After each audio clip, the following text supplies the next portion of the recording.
Estou aqui com muita alegria para falar ao seu coração e já desde a abertura quero já deixar aqui o abraço da nossa querida e amada igreja, Primeira Igreja Batista em Maringá. Eu estou aqui nessa semana, viemos para ministrar num evento que aconteceu no final de semana e aproveitar e ficar para o aniversário do pastor Gilson, na próxima quarta-feira, ter um tempo aí com a família. Então estamos muito felizes de estar aqui, que é também a nossa casa, né? Então estamos em família e privilégio para mim poder compartilhar a palavra do Senhor com o seu coração. Quero convidar você a abrir comigo a sua Bíblia na carta de Paulo aos Romanos. Carta de Paulo aos Romanos, no capítulo 1, nós vamos ler do versículo 14 ao versículo 17. Romanos, capítulo 1, versículo 14 ao versículo 17. Então vamos ler o texto? Sou devedor, tanto a gregos como a bárbaros, tanto a sábios como a ignorantes. Por isso, estou disposto a pregar o evangelho também a vocês que estão em Roma. Não me envergonho do evangelho, porque é o poder de Deus para a salvação de todo aquele que crê, primeiro do judeu, depois do grego, porque no evangelho é revelada a justiça de Deus, uma justiça que do princípio ao fim é pela fé, como está escrito: o justo viverá pela fé. Você pode dizer comigo: eu não me envergonho do evangelho? Amém, que assim seja. Essa é uma declaração ousada. Na verdade, eu não me envergonho do evangelho. Eu quero falar um pouquinho sobre o contexto em que Paulo escreveu essas coisas, a razão pela qual ele escreveu e o porquê isso é tão importante para nós. Eu gosto muito de declarações ousadas assim. E o apóstolo Paulo, aqui ele fala com os romanos sobre uma situação que ele queria que acontecesse. Paulo não conhecia estes irmãos a quem ele escreve pessoalmente. Você sabia disso? A carta de Paulo aos Romanos não é que nem a carta aos Efésios, por exemplo, ou aos Colossenses. Colossenses também é um pouquinho diferente, porque quem fundou a igreja ali na cidade de Colossos não foi o apóstolo Paulo, foi um discípulo do apóstolo Paulo. Mas Paulo plantou várias igrejas, como a igreja de Corinto, a igreja de Éfeso. Então eles faziam viagens missionárias. Paulo chegava naquele lugar, junto com seus discípulos, eles começavam a pregar o evangelho, e aí conforme as pessoas iam aceitando a Jesus, o grupo de cristãos, a igreja ia nascendo. Foi assim, por exemplo, lá em Filipos, né, quando Paulo chegou ali, e ele começou a pregar o evangelho, uma moça se converteu, que era possessa por demônios, depois uma outra senhora se converteu, que era Lídia, e aí o carcereiro, lembra, né? Depois que Paulo e Silas cantaram na prisão, e aí o carcereiro se converteu, aquela era a igreja de Filipos. Mas em Roma não foi assim. Ninguém foi lá em Roma pregar o evangelho para que a igreja nascesse. Isso é muito interessante, né? Então quem fundou a igreja de Roma, ou a igreja em Roma? Não sabemos. Existem algumas possibilidades, né? Mas a gente não consegue cravar com certeza quem plantou aquela igreja. Muito provavelmente, aquela igreja nasceu a partir de judeus, que foram para Jerusalém naquela festa do Pentecostes, né? Para celebrar a festa de Pentecostes, lá em Atos capítulo 2, aí acontece aquele movimento, né? O Espírito Santo cai sobre os crentes, e aquela expansão maravilhosa do Evangelho, Pedro prega e milhares de pessoas recebem a Cristo. Provavelmente, havia ali alguns judeus que moravam em Roma e estavam ali por causa da festa. Entregaram a vida a Jesus, passaram alguns dias ali na companhia dos discípulos, aprendendo sobre Jesus e aquela coisa, aquela novidade, né? Mas aí passou os dias, eles precisaram voltar para Roma, e chegaram lá em Roma e falaram, bom, agora a gente precisa continuar se encontrando, continuar orando a esse Jesus, né? E assim a igreja nasceu espontaneamente. Mas a igreja em Roma, ela estava num ambiente que era bastante hostil. Era bastante hostil. Quando nós olhamos para a história e o desenvolvimento da igreja, tem até uma situação muito interessante, lá por volta do ano 50, do século I, os judeus foram expulsos de Roma pelo imperador da época, porque estava acontecendo entre os judeus uma briga muito grande que estava dando muito trabalho para o império controlar. O império não sabia muito bem do que se tratava, sabia que os judeus estavam dando problema lá. Era uma controvérsia sobre um tal de Crestus. E aí alguns acreditam até que seja esse Crestus possa ser Cristo, né? Então os judeus que já haviam se convertido estavam tendo esses problemas ali, e alguns foram até expulsos de Roma. Então eles estavam numa cidade que era bastante hostil ao Evangelho. Eles tinham algumas dificuldades em crescer, se estabelecer e pregar o Evangelho ali em Roma. E aí eu te faço uma pergunta: você acha que nós hoje vivemos num ambiente que é hostil ao Evangelho, sim ou não? Eu acho que sim. Alguns podem até dizer, talvez não, porque nós temos liberdade de crença, nós vemos aqui livremente, adoramos a Jesus, você pode ser crente, você pode falar para todo mundo que você é crente, e há liberdade de crença aqui no Brasil, existem muitos evangélicos, muitos cristãos, né, e caminhamos para ser maioria da população no Brasil em poucos anos. Então, será que é um ambiente hostil ao Evangelho? A proliferação de igrejas, né? O que eu acho é que, muitas vezes, essa frase que Paulo diz, eu não me envergonho do Evangelho, eu creio nela. E eu posso dizer também, eu não me envergonho do Evangelho, mas às vezes,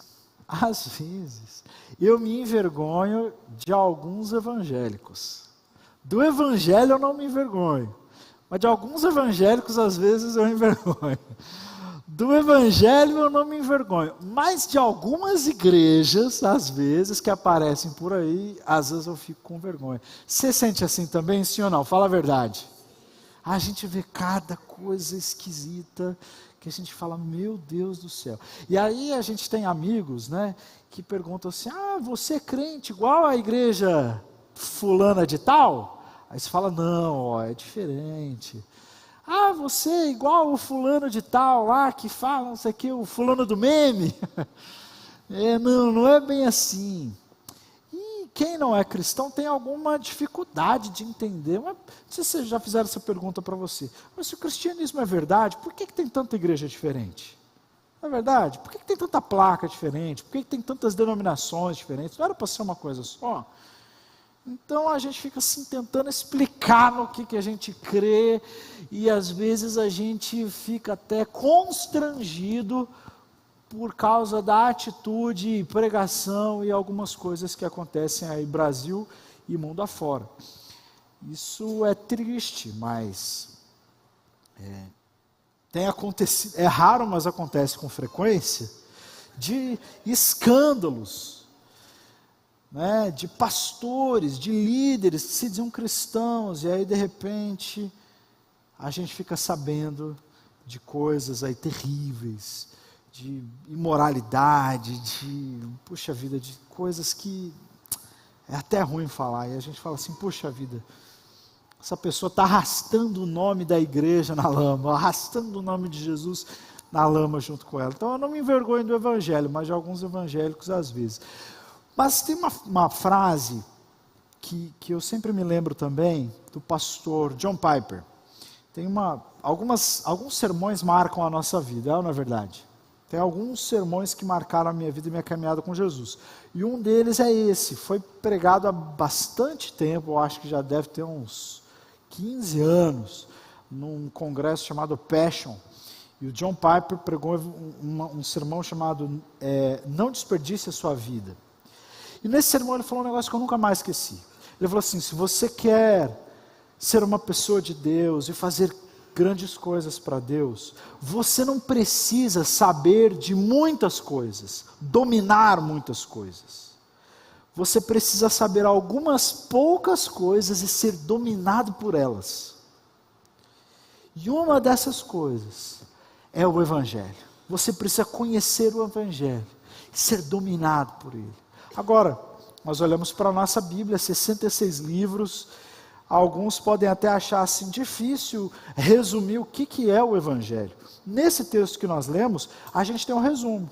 Se você decorar esse versículo 16, você vai saber exatamente explicar para uma pessoa que não entende, que não conhece, no que é que você crê. O Evangelho é poder de Deus para a salvação de todo aquele que crê, primeiro do judeu, depois do grego.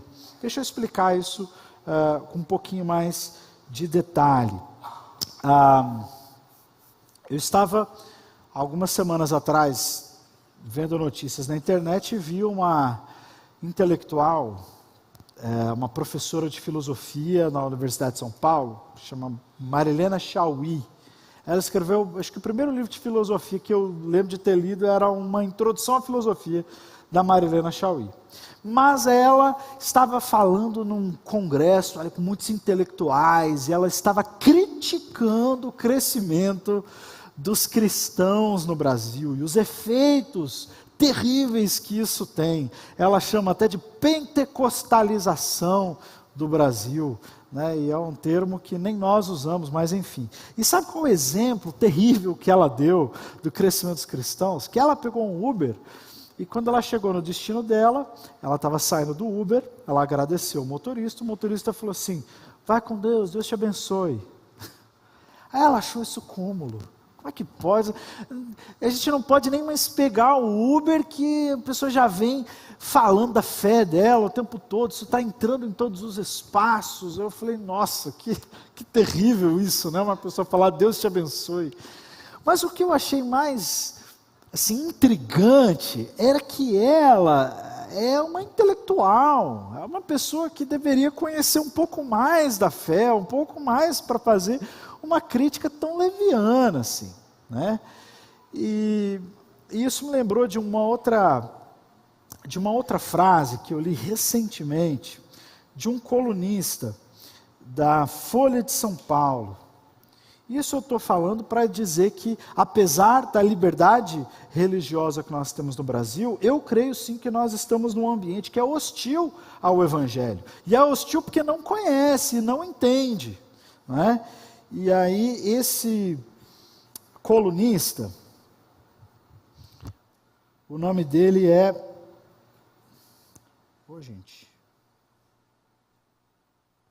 Mário Sérgio Conte, colunista do jornal Folha de São Paulo, escreveu um artigo na coluna dele, olha a audácia, escreveu em plena Sexta-feira Santa, no dia 2 de abril. Ele diz assim, fazendo uma sátira com a fala de Jesus no Sermão do Monte: bem-aventurados os que creem em Cristo, como as crianças creem no coelhinho da Páscoa, de brincadeira, de vez em quando, só até os 7 anos. Estava na coluna da Folha, o cara falando assim, olha, tirando, né, sarro da linguagem que Jesus usa, das bem-aventuranças, felizes são aqueles que acreditam em Jesus, mas nem tanto, né? Aqueles que acreditam em Jesus, mas que uma hora deixam de acreditar, porque quem acredita em coelhinho da Páscoa, não é verdade? Ele compara Jesus, a fé em Jesus, como uma criança crendo no coelhinho da Páscoa. Depois você chega numa certa idade, você sabe que tudo isso é mentira. E ele fala, olha, felizes são os que creem em Jesus dessa forma. Uma séria afronta, mas novamente, nós estamos falando de um intelectual. Eu vi uma entrevista do Pedro Cardoso, esse é o nome dele, se não me engano, um ator, dramaturgo brasileiro que fez o personagem Agostinho Carrara no seriado Grande Família. Esse vocês conhecem, né?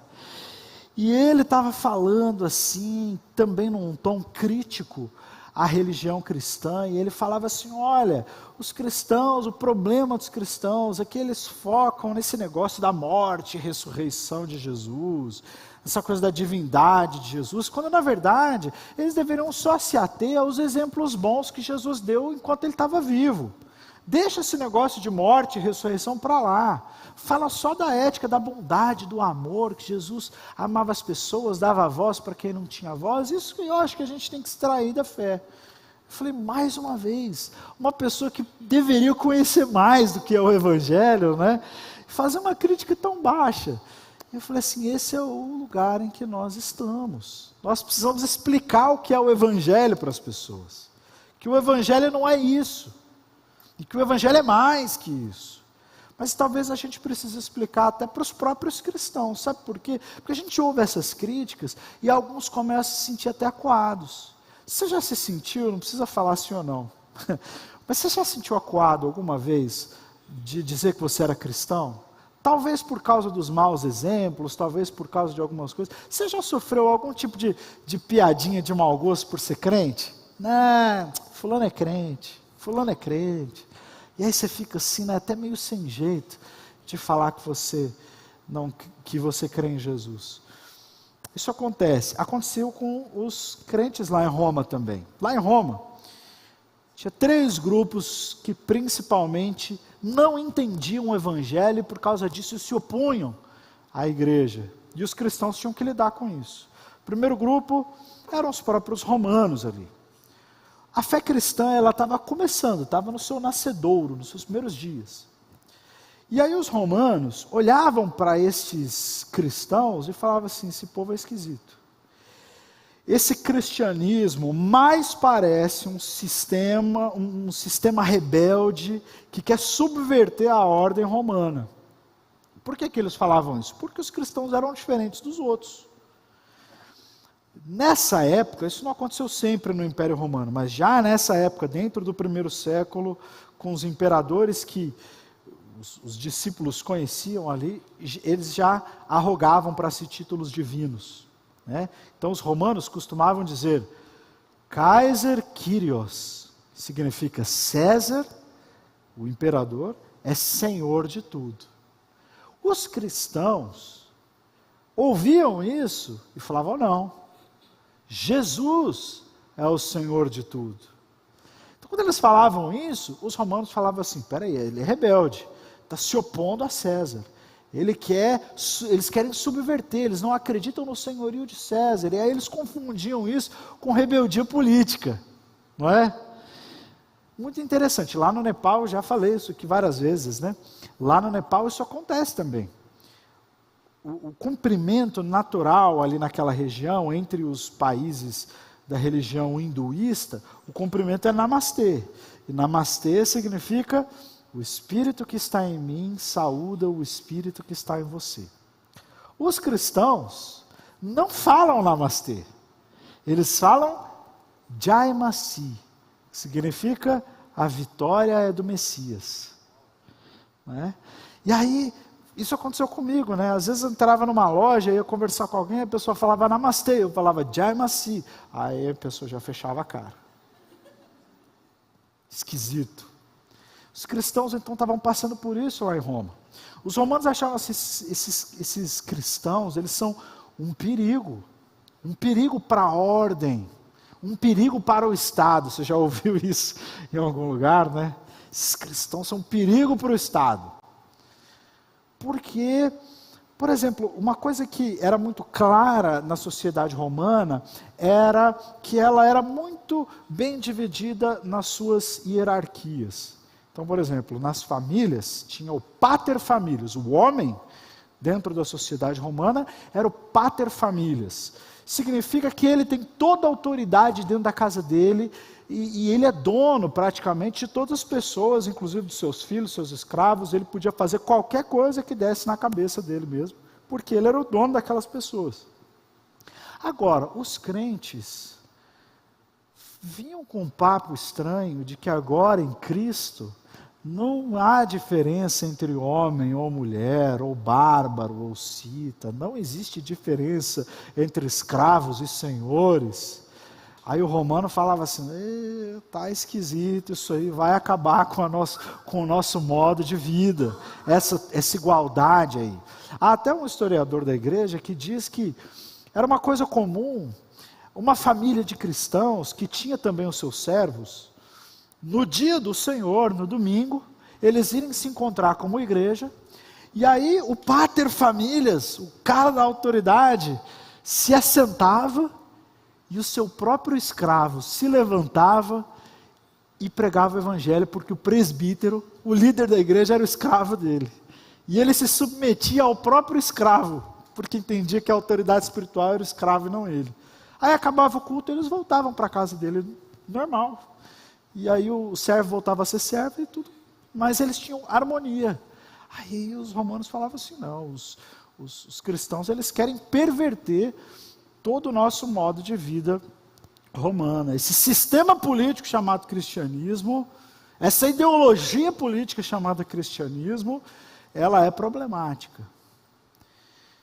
E há muita gente hoje em dia que acredita que o cristianismo também é uma ideologia política. E que avançar o evangelho, ou fazer a causa de Cristo avançar, significa escalarmos as posições de poder. Ou mudarmos a ordem social, e que se a gente mudar a ordem social, então o evangelho está avançando. Isso não é necessariamente verdade, queridos. Havia gente que falava assim, poxa vida, seria muito bom a gente ter um imperador cristão, porque se o imperador fosse cristão, ele não ia mais perseguir os cristãos. Mas tinha problema ter imperador cristão também, não é? Então o cristianismo não é uma ideologia política, e tem muita gente que acredita que sim. E que quer avançar, acha que pode avançar a causa do evangelho, avançando nos lugares políticos. Enfim, havia um outro grupo, o grupo dos judeus. Havia um grupo muito grande de judeus em Roma, e eles tinham esses embates, não só em Roma, mas em Jerusalém. Os judeus olhavam para os cristãos e falavam, os cristãos são hereges, eles estão pregando uma religião idólatra, porque eles falam que esse rebelde Jesus aí, eles adoram Jesus como se fosse Deus. Isso é idolatria. Isso é uma religião que deve ser um erro religioso, deve ser extirpado, né? Então, onde os judeus tinham poder político, que era no território de Israel, eles eram perseguidos. Nos outros espaços onde os judeus não tinham poder político, como nas regiões da Ásia e na Macedônia, eles não perseguiam cristãos, mas tinha essa incompreensão. Sabe o que eles achavam que os cristãos faziam? Que os cristãos tinham práticas ocultistas. Sabe por quê? Porque tem alguns lugares, quando chega o dia do Senhor, eles vão para as catacumbas. Eles vão para as catacumbas. Em muitos lugares era assim mesmo, não em todos, mas em alguns lugares onde a perseguição era muito forte, os cristãos tinham que se reunir escondidos. Eles vão para as catacumbas, e sabe o que eles fazem lá? Eu ouvi dizer, não vi, mas eles praticam um ritual de canibalismo, porque eles comem o corpo do líder deles, e bebem o sangue dele. Eles falam, isso é o meu corpo, este é o meu sangue. Eles bebem. O que nós acabamos de fazer aqui, né? Celebrando a ceia do Senhor. Não, diz que eles comem a carne do líder, eles bebem o sangue do líder, e pior, eles são incestuosos, eles cometem incesto. Como assim? Porque eles são irmãos e se casam com os próprios irmãos, porque a gente chama, né, um ou outro de irmão. Ô irmão, bênção. Aí eles se casam entre os próprios irmãos, é um negócio terrível. Nossa, isso é uma ameaça. Era isso que os judeus achavam, que o cristianismo se tratava de uma nova religião, idólatra, ocultista. E por isso os cristãos tinham que responder essas coisas. Tinha um terceiro grupo, o grupo dos gregos. Politicamente, o que dominava naquele período era o Império Romano, mas intelectualmente era a filosofia grega. E para a gente colocar em miúdos, a filosofia grega, muito influenciada por Platão, dizia que a matéria, que o corpo é uma prisão, e a alma, ela deseja se libertar do corpo. Que esse corpo é uma prisão, tudo que é material, tudo que é terreno, tudo que é dessa terra é inferior, e tudo que é espiritual é mais elevado. Então isso é filosofia platônica.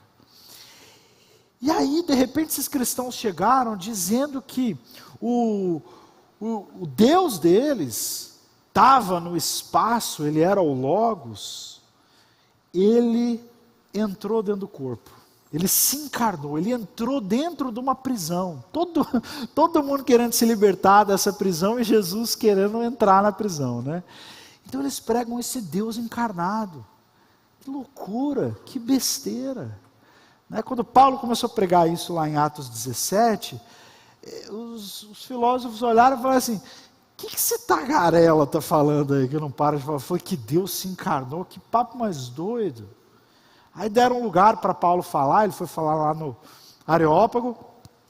Aí Paulo falou: então Jesus é Deus, ele se encarnou e morreu na cruz. Aí eles falaram: ainda bem, porque daí morreu, se libertou, né? Deixou a prisão do corpo. Aí Paulo fala: mas então 3 dias depois ele ressuscitou, ele voltou de novo. Os caras, mas não faz sentido. Que ladainha que esses cristãos estão... Que retrocesso intelectual. Essa é a posição da Marilena Chauí, a posição do Pedro Cardoso, desses caras aí, do colunista da Folha. Que besteira. Esses caras têm que deixar isso aí. Isso aí é coisa de coelhinho da Páscoa. Esses crentes aí são todos alienados. Já ouviu isso? O crente, ele... Como que... Tem uma frase de um escritor inglês, começo do século passado, ele falava assim: é impossível uma pessoa viver na era que a gente vive, ter um interruptor de luz, que acende a luz, desliga, ela tem um interruptor de luz e acredita em anjo e demônio. Não dá. A gente já avançou tanto na ciência, tanto no conhecimento, que acreditar nesse negócio de Jesus, de Deus, de anjo, de demônio, mundo espiritual, isso é uma grande bobagem. Muitas pessoas que trabalham no campo da ciência, no campo da academia, encontram esse tipo de fala. Esses crentes, eu lembro que eu falei com um rapaz que era lá de Maringá, e ele falou assim: olha, eu estou com muita dificuldade, porque eu tenho alguns professores na faculdade, que eles dão aula de assuntos que não tem nada a ver com religião, mas parece que eles querem pegar no nosso pé. Eles param a aula para falar mal de Bíblia, mal de crente, né? Lá no curso que ele fazia, que no caso era biologia. E aí eles ficam falando lá, e evolução das espécies, e ficam tirando sarro, né, de quem acredita em Deus e tal. E pastor, eu não sei o que fazer. Aí eu falei assim: rapaz, fala para o seu professor, pergunta o que o seu professor acha do Francis Collins. Francis Collins foi o diretor do projeto Genoma, que mapeou o DNA humano. É o presidente da Associação Americana de Ciência, um dos maiores cientistas do mundo, candidato a Nobel e tudo. E ele é um cristão, confesso, tem livro dele, né? A Linguagem de Deus, como ele se converteu a Jesus Cristo. E ele tem mais livro escrito falando da fé, né? Da interação da ciência e da fé, do que de outros assuntos. Pergunta o que o seu professor acha do Francis Collins e depois conta para ele que o Francis Collins é cristão. Porque ele acha que cristão deve ser bobo, né? Aí depois ele voltou: pastor do céu, toda a crise que eu estava sentindo eu joguei nas costas do meu professor, porque ele não acreditou que o Francis Collins era crente. E aí ele começou a assistir as palestras e agora ele que está em crise. Né? Esse é o mundo em que nós vivemos. A gente está dialogando com pessoas que não conhecem a fé, e por não conhecerem a fé muitas vezes são hostis, e porque elas são hostis às vezes a gente se sente acuado. Os romanos se sentiam assim. Então Paulo diz: olha, eu quero muito ir ver vocês. Quero muito ir ver vocês, porque eu quero pregar aí em Roma, nesse lugar mais difícil, nesse lugar onde a gente é mais incompreendido. Eu quero pregar. Sabe por quê? Porque eu não me envergonho do Evangelho, porque ele é poder de Deus para a salvação de todo aquele que crê. Eu não me envergonho do Evangelho. Nesse ambiente em que nós estamos, nós também precisamos dizer: eu não me envergonho do Evangelho. Sabe por quê? Porque o Evangelho é poder de Deus para a salvação de todo aquele que crê. Esse é o resumo, e é isso que você deve aprender hoje. Esse resumo do que é o Evangelho. Em primeiro lugar, o Evangelho não é ideologia política. O Evangelho não é uma outra religião. O Evangelho não é uma nova filosofia. O Evangelho é poder de Deus. Não existe Evangelho sem falar no poder de Deus. E quando você fala de poder de Deus, você está dizendo, já está assumindo que existe um Deus e que este Deus é poderoso. Nós vivemos neste mundo que foi criado por Deus. No credo apostólico, a primeira afirmação do que os cristãos creem é: creio em Deus Pai Todo-Poderoso, Criador dos céus e da terra. Nós vivemos num mundo de Deus. E o Evangelho não é poder dos homens, não é poder do Estado, não é poder do conhecimento, não é poder do dinheiro, não é poder da retórica. O Evangelho é poder de Deus. Poder de Deus para quê? Para salvação. Então, se é poder de Deus para salvação, nós estamos subentendendo que o homem precisa ser salvo. O homem precisa de salvação. E só o poder de Deus pode salvar o homem. Que o homem está separado de Deus. E o homem não pode salvar a si mesmo. Infelizmente, a gente vê muito esse discurso de autossalvação, salvação pelas obras, salvação pelo quanto dinheiro você dá para a igreja, ou salvação pelo quanto de boas ações que você faz, ou salvação por seja lá o que for, sendo pregado em muitas igrejas. Mas o Evangelho é poder de Deus para a salvação de todo aquele que crê. É Deus salvando pecadores. Deus salva pecadores. Deus salva gente como eu e você. Deus, ele é poderoso, mas ao mesmo tempo que ele é infinito em poder, ele é tão pessoal que ele conhece a mim e a você, ele conhece a nossa história e ele intervém na nossa história. Estava assistindo uma conversa de dois podcasters muito famosos no Brasil, o Igor do Flow e o Vilela, do Inteligência Limitada. E eles estavam conversando, entre outras coisas, começaram a falar de fé, e o Vilela é um cara mais próximo do cristianismo, né? se confessa cristão, embora ele também precise, na minha opinião, de alguns esclarecimentos, mas enfim. O Igor não, o Igor já é mais cético. E o Igor falou assim: não é que eu não acredito que Deus existe. Ele pode até existir, mas ele está pouco se lixando por que eu acho dele, entendeu? Eu não acho que a gente tem que ficar falando de Deus, porque Deus não fica assim: o que o Vinícius acha de mim? Será que o Vinícius acredita em mim ou não? Vou ficar triste com o Vinícius. Poxa, se Deus existe, ele está fazendo outra coisa. Ele não está preocupado comigo.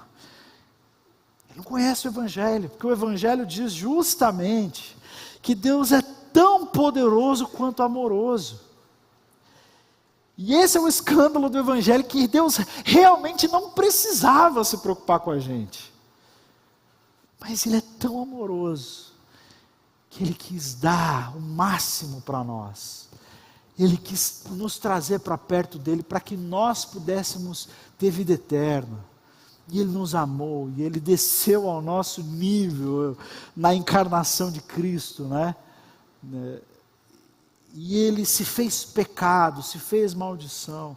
Ele se estendeu para que os pecadores pudessem ter salvação. Então, é poder de Deus para a salvação de todo aquele que crê.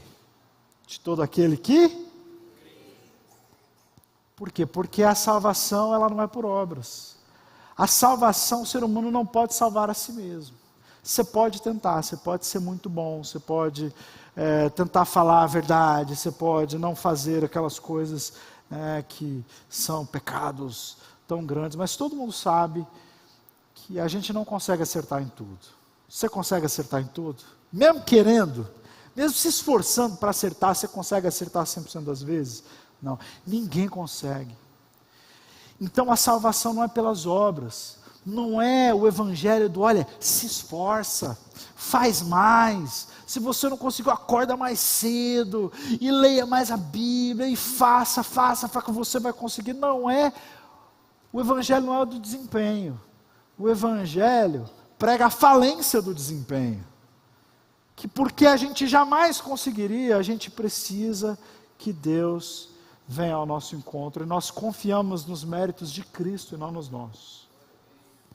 Cristo conseguiu, Cristo obedeceu perfeitamente, Cristo foi perfeito. E aí, nós cremos em Cristo, nos arrependemos dos nossos pecados e dizemos: Senhor Jesus, eu só posso chegar até o Senhor se o Senhor estender a mão para mim. Eu estou me afogando, eu preciso de salvação. E eu creio que o Senhor é a minha salvação. Quando nós cremos em Jesus, então o Senhor nos perdoa dos nossos pecados, nos regenera, nos faz nascer de novo. E então nós somos salvos. Então o Evangelho é poder de Deus para salvar aquele que crê. E aí ele termina dizendo, tanto o judeu quanto o grego. Isso aponta para o quê? Para a amplitude desse evangelho que precisa ser pregado, para todos os povos. Que não existe, o evangelho não é uma coisa que, como eu posso dizer, não é uma identidade religiosa tribal. Eu vi um outro cara, que esse teólogo também, falando uma grande bobagem na internet esses dias, né?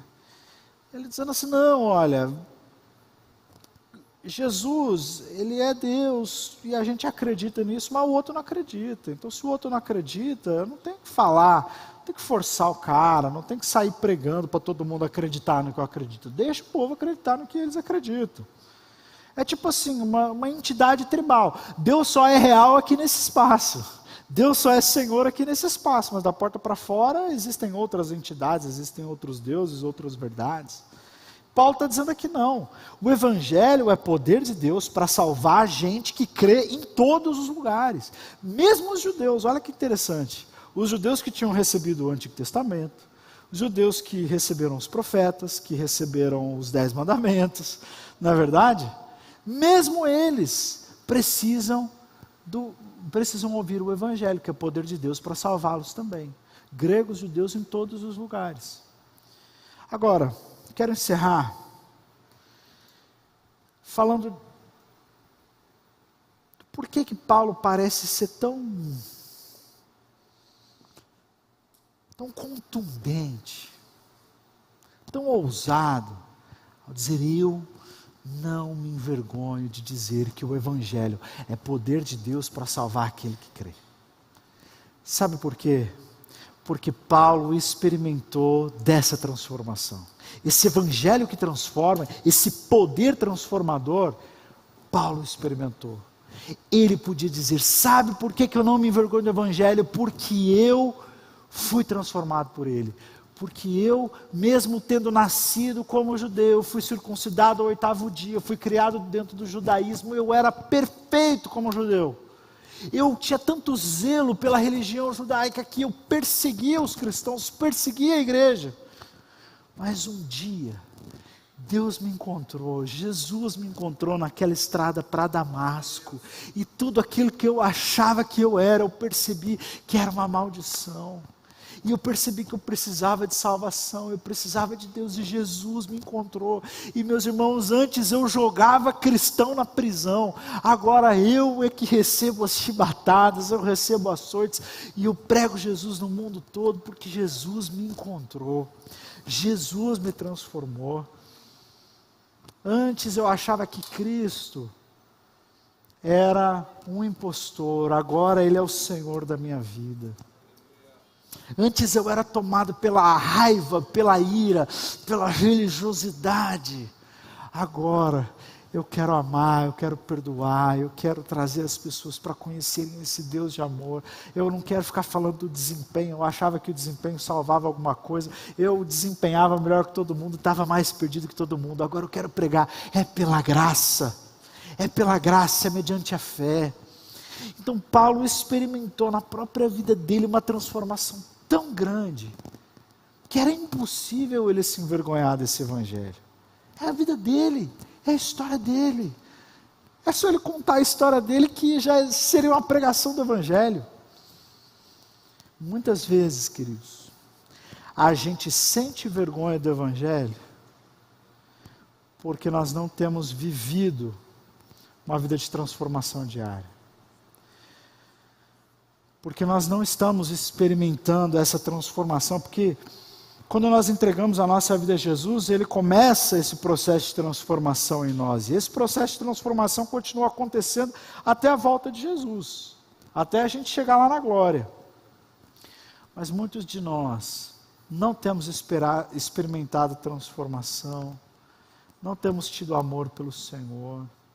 Não temos visto as coisas mudarem, não temos mais afetos, afeições pelo Senhor, pela palavra, pela oração.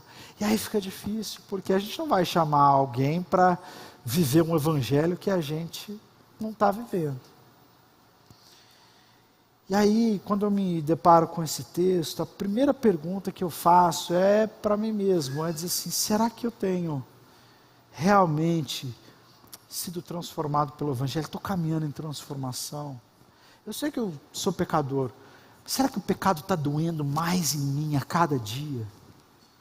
Será que eu tenho sentido mais fome, mais sede de Jesus? Será que eu tenho buscado ser mais fiel? Será que a palavra está me lavando? Ou parece que quanto mais o tempo passa, mais cético eu fico?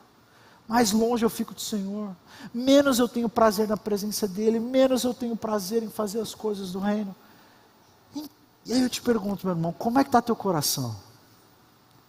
Como é que está essa caminhada de transformação? Porque deixa eu te dizer uma coisa, nós teremos aqui esse workshop de evangelização que eu acho que é maravilhoso, e a gente tem que realmente aprender a compartilhar o nosso evangelho, estar preparado para responder algumas perguntas, algumas indagações que as pessoas fazem para nós. Mas deixa eu te dizer uma coisa, se você estiver sendo transformado pelo Senhor Jesus diariamente, estiver crescendo no seu amor por Ele, estiver buscando o Senhor na oração, na palavra, sendo lavado pela palavra, meu irmão, você vai conversar com qualquer pessoa e vai dizer, eu não me envergonho do evangelho. Isso que você está vendo aí, essas ideias erradas que as pessoas têm do Evangelho, deixa eu te dizer o que é o Evangelho de verdade. O Evangelho é o poder de Deus para a transformação do ser humano. E eu digo isso porque eu tenho sido transformado. Porque eu era uma pessoa egoísta que só pensava em mim, escravo do dinheiro, escravo do sexo, escravo de um monte de coisa. E hoje eu amo Jesus, e hoje eu tenho uma família, o Senhor restaurou o meu lar, o Senhor restaurou minha vida. Hoje eu tenho comunhão com Deus, eu falo com o Senhor e o Espírito dele fala comigo. Por isso que eu não me envergonho do Evangelho. Eu não me envergonho do Evangelho porque eu sei por experiência própria que ele é verdade, eu tenho provado disso todos os dias. É este Paulo que diz, eu não me envergonho do Evangelho. É um Paulo que está sendo transformado diariamente. Se nós desejamos, diante do Senhor e diante do mundo, afirmarmos que cremos e não nos envergonhamos do Evangelho, isso só será possível se o nosso coração estiver no altar de Deus, no altar de Jesus, e nós estivermos buscando essa transformação, dizendo, Senhor, eu não consigo por mim, eu não consigo, mas eu me lanço aos teus pés, e eu te peço, Senhor, põe a tua mão sobre mim, trabalha nesse barro, trabalha em mim e constrói em mim alguém que te ama acima de todas as coisas. Eu confesso que eu não tenho caminhado nesse sentido, mas eu sei que o Senhor pode me transformar. Essa é a nossa oração, a oração de quem não se envergonha do Evangelho.